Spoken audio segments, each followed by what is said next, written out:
रामायण भाग 27 सीता की अग्नि परीक्षा।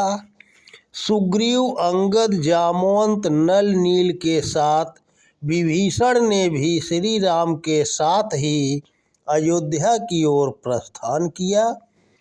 राम ने विभीषण को दिया वचन पूरा किया। लंका की प्रजा सुखी हुई। विभीषण लंका के राजा हुए। राज तिलक के बाद विभीषण सपरिवार राम को प्रणाम करने आए। श्री राम ने उसे सुखी रहने का आशीर्वाद दिया। उसने प्रजा की सेवा करने को कहा। तब श्री राम की आज्ञा से हनुमान, अंगद और विभीषण सीता जी को लेने गए।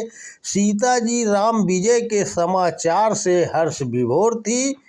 उन्हें स्नान और 16 श्रृंगार कराए गए। विभीषण पालकी ले आए। सीता जी के स्वागत के लिए वानर सेना उत्सुक थी। पालकी से उतरकर उन्होंने सबको दर्शन दिया। वानर सेना ने जय जयकार किया, पर कुछ लोगों के मन में सीता जी के प्रति संदेह था। वे रावण के यहाँ 1 वर्ष तक रही। राम लोगों की भावना ताड़ गए थे, अतः उन्होंने सीता से कहा, तुम्हें अपनी पवित्रता सिद्ध करनी होगी। हो सकता है तुम पर लंका के वातावरण का कुसंस्कार पड़ा हो।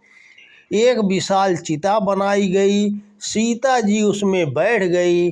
उन्होंने कहा, हे अग्निदेव, यदि मैं मन, वचन, कर्म से पवित्र हूँ तो आप मेरा कुछ नहीं बिगाड़ेंगे।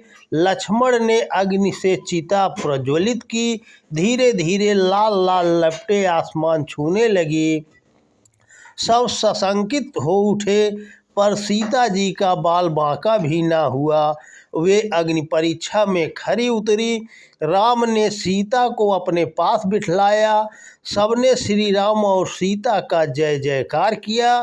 राम का उद्देश्य पूरा हो गया था, अतः अब उन्हें अयोध्या वापस लौटने की व्याकुलता होने लगी।